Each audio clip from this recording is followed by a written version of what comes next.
So everybody should have a sheet of paper there. That's something from the Bible Project, who is a great resource online. If you're ever looking for a good summary of a book that you're going into, or maybe you just read a book and you're kind of confused about it, they do a great job of summarizing books and other topics throughout the Bible. And I would encourage you to look them up on YouTube or just elsewhere on the internet. But that sheet really does kind of cover the entire book of Ecclesiastes. And I'm going to, at the end, kind of go through it with everybody. One of the things with Ecclesiastes, it's written, as we will see, by Solomon, or at least attributed to him. So it's intended to come from Solomon. And actually, my wife found a little while ago a song by Justin Bieber. Now, I'm not normally a massive fan of Justin Bieber, but recently he's turned his life around, and it's pretty incredible how he has gone from being a child star to going down, doing things that I've never even considered, with drugs and other things, being arrested in multiple countries because of it. And then he came to the Lord, and he's turned his life around. And he wrote a song recently. I would just like to read it to you, because out of anybody today who knows what Solomon was saying, Justin actually is one of those few people.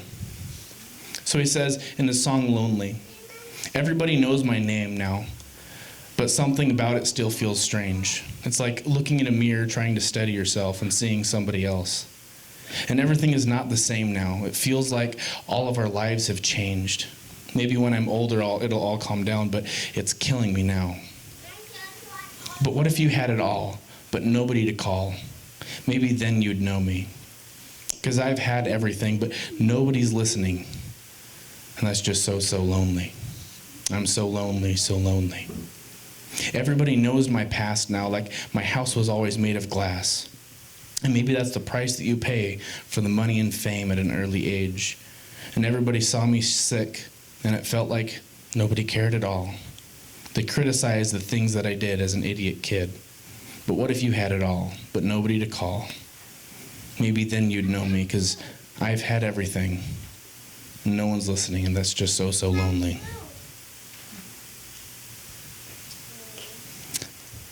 Solomon's writing this book after years of experience. He was the wisest man in the world, one of the richest men in the world, had power, anything that you could want. And then most people think at the end of his life, he sat down and wrote this book trying to look for purpose in his life. And as we'll see, he looks at different things. He looks at money, looks at power, looks at fame, he looks at women or alcohol or drugs. He looks at all these things that he had access to and tried, and nothing gave him purpose. And then we'll see at the very end of the book, he has a verse that those of you who were with me in the Sunday morning probably have memorized, which is, the conclusion is this. Now I'm missing it. Fear God and keep his commandments, for this applies to everyone. So then, today we'll be starting or continuing a series on Ecclesiastes, or Kohelet, as it's called in the Hebrew Bible. And as many of you are aware, I'm very excited about this book. I've fallen in love with this book because of the many lessons about life that it teaches us. Ecclesiastes tends to get a bad rap as being a very depressing book. And it earns this title for many reasons, But the main one is best shown in the first verses. Ecclesiastes chapter 1, verse 2, it says, "Vanity of vanities, says the preacher. Vanity of vanities, all is vanity." This word vanity is used 38 times in this 12-chapter book. And 9 times it uses the phrase striving after the wind in place of vanity. That's 47 times in 12 chapters that we're told that life is meaningless and just chasing after the wind. So it's pretty easy to see the claim that this is a very depressing book. But if you peel back the cover and look just a little closer, it becomes so much more. You may have wondered, like I did, why this book is called Ecclesiastes. What does that mean? We can see other ones, especially the New Testament, is named after the author. Or Proverbs, they're little proverbs, little nuggets of wisdom. Genesis, the beginning of everything. Revelation, the end. Most books have a reason for their name, but Ecclesiastes means, I've always thought Ecclesiastes. But if we look at the Hebrew for the word, we kind of get to see a bit of a picture of why it's called this. So in Hebrew, it's Kohelet, which means one who gathers people, or a teacher or preacher. And as we read this book, we can see two distinct voices in the book. We have the teacher, Kohelet, who does most of the talking. And you can actually kind of see that on the page from about verse 3 on to the beginning of the last chapter, chapter 12, is all the teacher, all Kohelet. But B, we have the author, the person who compiled all these teachings of Solomon. And he has the first 2 verses and the last little bit of chapter 12. But it's a very important distinction. It's important to remember that if we want to understand Ecclesiastes, the teacher is showing us how he, the teacher, has failed in life and found everything in life to be vanity and just striving after the wind. The author, however, takes that and uses it to point us to God. We can see this clearly in the last 2 verses. The conclusion, when all has been heard, is fear God and keep his commandments, because this applies to every person. For God will bring every act to judgment, everything which is hidden, whether it is good or evil.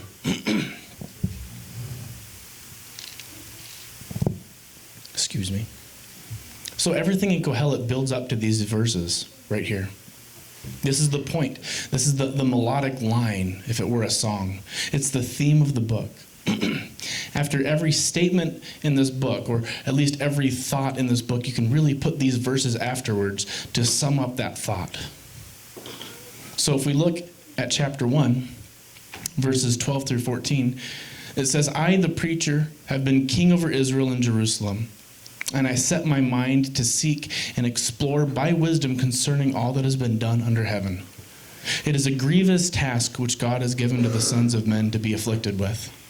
I have seen all the works which have been done under the sun, and behold, all is vanity and striving after the wind.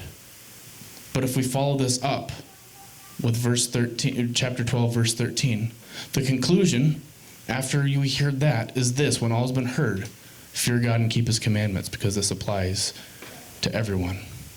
Therefore, fear God and keep his commands. Kohelet, the preacher, tells us that nothing we do on this earth will last, except those things that are done according to God's will. This follows for every passage in Ecclesiastes. Another thing about Kohelet is who he is. I've said it a couple of times, but let's let the text tell us. Ecclesiastes chapter 1, verse 1, these are the words of the preacher, the son of David, king in Jerusalem. And then also, I, the preacher, have been king over Israel in Jerusalem. So, who was David's son and king in Jerusalem? Solomon, king of Israel, all 12 tribes of Israel. That was Solomon, the wisest man to live. He also wrote Proverbs and Song of Solomon. And we can look at these 3 books as one that he wrote in his youth, Song of Solomon. One that he wrote as a man at the height of his wisdom and power, which is Proverbs. And then one that he wrote in his old age, looking back on his life, which is Ecclesiastes. This picture works, but I would like to add to it. Now, some scholars think that at the dedication of the temple, when it was completed, Solomon taught the people as the king. And this book might be a picture of what Solomon was teaching. It's possible. Now, I don't know if this is a fact because the Bible is silent on those circumstances and on the circumstances of this book. But if it were true, it would help explain another interesting tidbit about this book, about Ecclesiastes. So we have another Hebrew word, Sukkot. What is Sukkot? This is a little small to read, so I'll read it for y'all. This is from reformjudaism.org. So it says, Sukkot is one of the most joyful festivals on the Jewish calendar. Sukkot, a Hebrew word meaning booths or huts, refers to the Jewish festival of giving thanks for the fall harvest. The holiday has also come to commemorate the 40 years of Jewish wandering in the desert after the giving of the Torah, the law, atop Mount Sinai. Also called a Hebrew word, which is season of our rejoicing. Sukkot is the only festival associated with an explicit commandment to rejoice. It's celebrated 5 days after Yom Kippur, on the 15th of the Hebrew month of Tishri, and is marked by several distinct traditions. One which takes the commandments to dwell in booths literally is to erect a sukkah, a small temporary booth or hut. Sukkot, in this case, is the plural of sukkah. All are commonly used during the 7-day festival for eating, entertaining, and even for sleeping. The Sukkot have open walls and open doors, and this encourages us to welcome as many people as we can. We invite family, friends, neighbors, and community to rejoice, eat, and share what we have with each other. Another name for Sukkot is the festival of the ingathering, representing the importance in Jewish life of giving thanks for the bounty of the earth. Now, if parts of that sound familiar, that's because this is the holiday that the pilgrims based Thanksgiving on, because they knew the Hebrew Bible and they knew a lot of the Jewish believers. And so they set up Thanksgiving around the same time as Sukkot. And it got moved a little bit when America made it an actual holiday, but that's what Thanksgiving is based on. Now, one of the biggest questions that Jews tend to have surrounding Sukkot is, what is a Sukkot? It says it was a booth, and different people have different definitions. It's got to have at least 3 walls, but maybe it's got to have a little 4th stub wall, and it can't have a permanent ceiling. There's all sorts of rules. Not surprising, given it is Judaism. And then why do they build one? They are, like we saw, celebrating the end of the 40 years in desert, that 40-year wandering. And this holiday is to remember where they came from and what God has done for them, which is good, but why do they spend a week in these booths? What is that reminding them of? Is that what the Israelites lived in the wilderness? No, they lived in tents. They didn't live in a semi-permanent structure. So then, why do they remember living in tents by living in booths? I listened to a great sermon by Rabbi Sachs on this. It's an hour long, but I would highly recommend it to anybody who's interested. Come to me later and I'll give you the link to that video. It's an amazing video. But he was talking about Sukkot and then also about Ecclesiastes. And he makes a great case that the Sukkot that they live in is a picture of the tabernacle, God's mobile dwelling up until the building of the temple. This is a much better picture than remembering the tents that they lived in. Instead, they're remembering the tabernacle that traveled with them. Now, do we remember what God said to David when David wanted to build him a temple? I always remember just kind of a, no, you had too much blood on your hands, is typically the way I remember it. But it's a little different. In 2 Samuel chapter 7, verses 5 through 7, it says, "Go and say to my servant David, thus says the Lord, are you the one who should build me a house to dwell in?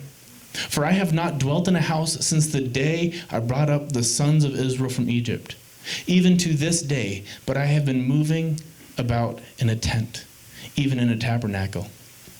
Wherever I have gone with all the sons of Israel, did I speak a word with one of the tribes of Israel, which I commanded to shepherd my people Israel, saying, why have you not built me a house of cedar?" God was happy with a tent. He was perfectly fine to have his dwelling on earth be in a tent, a portable structure. And it actually set him apart from every other god that people worshipped. Anytime a people got established, they'd build a city, and then they'd build a temple for their God and say, look, our God's amazing. But God was happy to be in a tent so he could move to his people and be with his people wherever they were. The Sukkot that Jews build in their festival is a picture of that tabernacle, as a reminder that in the wilderness God was with them, guiding them and protecting them. It's also a picture of the temple in heaven. But lastly, it's a picture of our hearts, the modern tabernacle that he has a dwelling in. As good as this little rant has been, what does it have to do with Ecclesiastes? Kohelet, or Ecclesiastes, is the book that they read every time they celebrate Sukkot. That's their required reading for that festival. Now, we saw a little earlier, it's the most joyous festival. In fact, it's the only festival that's given a direct command to rejoice. And out of all the books in the Bible, Ecclesiastes is probably the last one you'd want to pair with the most joyous festival. We have a joyful festival, it's all vain. So then, why?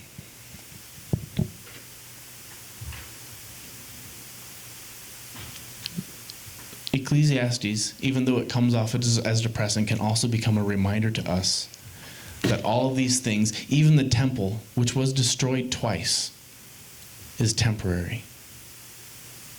But God, he is forever. And his tabernacle in our hearts is a reminder of that.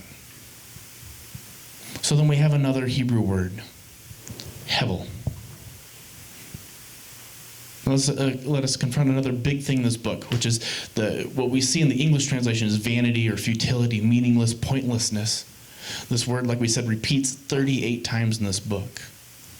So what is Solomon saying? What is Ecclesiastes saying with this word? Well, if we look at the Hebrew word, it's that up there. It's hevel. It's a shallow or fleeting breath, a vapor. Or some people refer to it also as a spirit. In fact, in most religions, spirit has a vapor connotation. It's also Abel's name. Abel, the son of Adam, spelled exactly the same. Hevel. Vanity, vapor. Now, what's the significance of Abel's name also meaning vanity or futility, meaningless? Well, his life was a vapor. It was here for a moment and then it was gone. But his life was also a sacrifice of sorts to God. It was short, but it was profound in the impact that it had. For example, we still use Abel as an example for how to worship God. I mean, it's not 2,000, it's 8,000 years ago, 6,000 years ago or something that Abel lived for just a few short years, and yet we still know his name and we still teach about him. In the same way we have hevel, this word, this vanity word. I think that this word is not translated as well as it should be, and I can stand on that rabbi I was talking about. He said so as well. I am not a Hebrew scholar. But the problem is that we don't have a word that has the same meaning in English. So vanity kind of works somewhat. But there are many definitions of hevel in Ecclesiastes. It could mean a vapor. It could be short. It could be a sacrifice or an offering to God. It could be a fleeting breath, or it can point to our spirit. Now, there's many different ideas here, and I think that we need to remember them when we read this book in order to understand the book properly. We need to use the proper definition when we read the word vanity. We need to remember all of these aspects of hevel so that instead of meaningless, this word becomes meaningful. This word vanity can bring new life to Ecclesiastes. Let's look at the first verse. At verse 2 of chapter 1 with this new viewpoint. It says, vanity of vanities, says the preacher. Vanity of vanities, all is vanity. Vapor, a breath, a fleeting breath, a sacrifice, an offering. It could almost be saying this: how short everything is, like a vapor, a smoke, seemingly solid but unable to be caught. It is vain unless offered as a sacrifice to our God, said the preacher. I think that this can explain the depressing nature of the book. Now, instead of depressing, it's full of meaning and purpose. It's now a book that demands action. So then we have the overview of Kohelet, of Ecclesiastes. There's a bigger version. And I've gone through the first 6 chapters on Sunday morning. And so we'll try to get through a little bit of that here while we have time. But yeah, in Ecclesiastes, we have at the very beginning, like I said, the words of Kohelet, the son of David. And Kohelet means teacher. And then we have the different views of authorship. So there are some people who look at the words and say it might have been written later. And I think the most important thing to take away is even if it wasn't written by Solomon, it's attributed to Solomon. So we still need to understand it as being written from Solomon. So if it was written by a different author, still inspired by God, the point is that it's coming from him. Because only he really has all of these experiences, had all the wealth, had all the power, had all the women. So a key point is that, like we said, the teacher is different than the author. The teacher really bookends everything that the author says. And then we have, so in verse 1:1, we already saw the introduction to the teacher, that it was Solomon. And then for most of the first chapter, he talks about time. And time is extremely interesting how he talks about it. And he says, basically, all this stuff that we do, we go out every day, we get up, we go to work, we work really hard, and we go back home and get up tomorrow to do exactly the same thing. And all this working will get us nothing. We work day in and day out. We work just like the old song says, everybody's working for the weekend, but you get to the weekend and then Monday always comes. No matter what, we go climb the mountain. What does the mountain care? It's going to be there long after we die. This very futile view of time. And that time will eventually erase you and us and all of us. Time is essentially our enemy, and nobody, no matter how much they have, can fight time. And then he moves on to say that there's different ways that we seek a purpose in our life. Since time is out there and time is going to get us inevitably, what's the purpose? What's the purpose of our life? And so some people seek it through wealth or career or status or pleasure. But all these things too, no matter how much you do, no matter how much wealth you have, you're just going to die and leave it to the next person. And you can't determine how that wealth is going to be spent. No matter how much success you have in your career, in a couple generations, you'll be forgotten. No matter what your status is, there's somebody else that's always better. No matter how much pleasure you have, it's almost like ash, and that pleasure just fades away shortly. He even goes so far as to say that wisdom and the fear of the Lord can be meaningless if taken wrong. And all of these things, really, he sums up, and one of the only positive things Solomon says throughout his time in the book is that there's little gifts that everyone is given. He calls them the gifts of God. These are things like friendships, or your family, or a good meal, or a nice day. A day that you can just go out and throw the ball with the kids, or go camping. These little nice days. And he says that these are the gifts of God that everybody should enjoy. But he also cautions us not to hold on to it too tightly. Hold it like you're going to hold a baby chick. Hold it with an open hand so that it can go when it has its time. Because otherwise, we're going to squeeze onto that little pleasure too much and we're going to destroy it. So God gives us these little things, and he calls them the gifts of God. And then at the very end, he does talk about death. And no matter who you are, wise or foolish, rich or poor, everyone will die.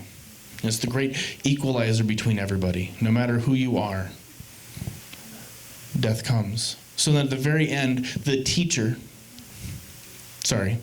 author evaluates and sums up what the teacher has to say. And he says that all these words are good, but they should be used as a prod to get us towards wisdom. Because if we take the words of Ecclesiastes too seriously, too much to heart, it will cause us to go into depression or into legalism or to all these other problems. Instead, we need to take it wisely and let it push us on towards wisdom, towards Christ. And then he ends it with the conclusion: fear God and keep his commands. This is the whole duty of humans. For God will bring every deed into judgment and every hidden thing, whether good or evil. I've got a couple of key verses I would like to hit before we head out here. These are verses that you may have heard of that didn't actually know that were in Ecclesiastes.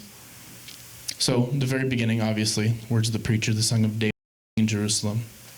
There's the poem about time. There's an appointed time for everything. There's a time for every event under heaven.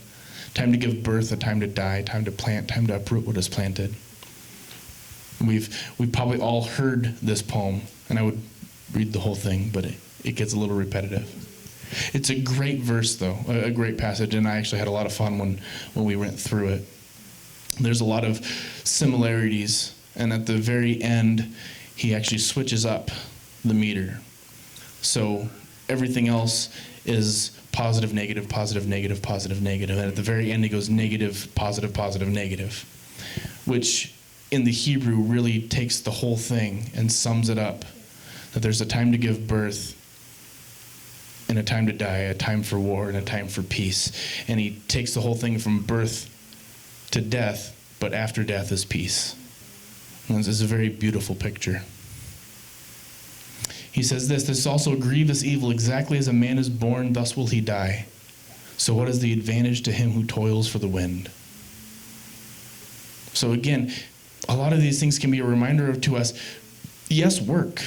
But don't work so hard that you're working just to keep up with the Joneses, and all that work is in vain when it's not done towards God. So in addition to being a wise man, the preacher also taught the people knowledge. This is in Ecclesiastes chapter 12. And he pondered and searched out and arranged many proverbs. The preacher sought to find delightful words and to write words of truth correctly. The words of wise men are like goads, and the masters of these collections like well-driven nails, and they are given by one shepherd. But beyond this, my son, be warned that the writing of many books is endless, and excessive devotion to books is wearying to the body. And then the conclusion, when all's been heard, fear God, keep his commandments. So the author even includes the writing of this book under that title of vanity. Because if this book isn't used to fear God and keep his commands, if it isn't used towards God, then it too is vain.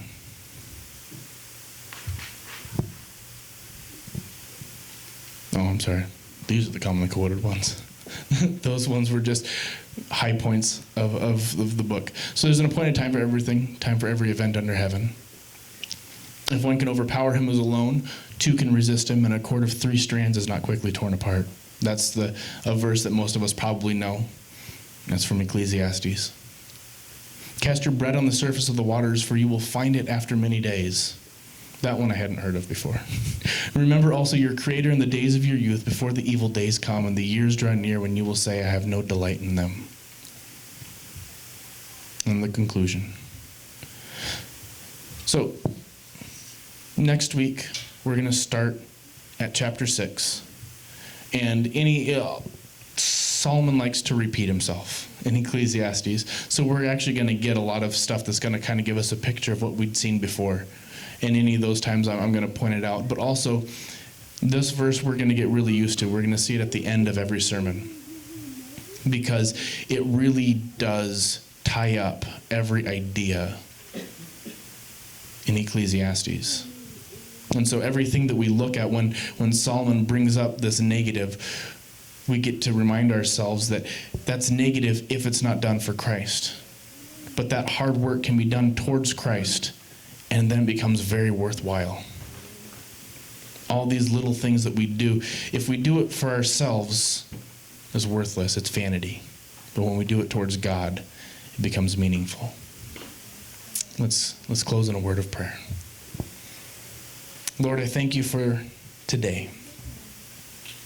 I thank you for the book of Ecclesiastes and the wisdom that's there, the balance that's there, Lord.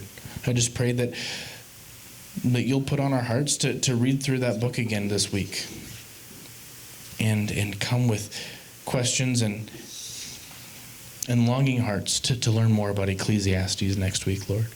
Pray that this would affect us this week, that we could go out and see some of the pointless things that we're doing that aren't aimed at you, that we can change the focus, Lord, of the things that we do to more please you better. We just thank you for everything you've done in and through us, Lord, in your name. Amen. Thank you all.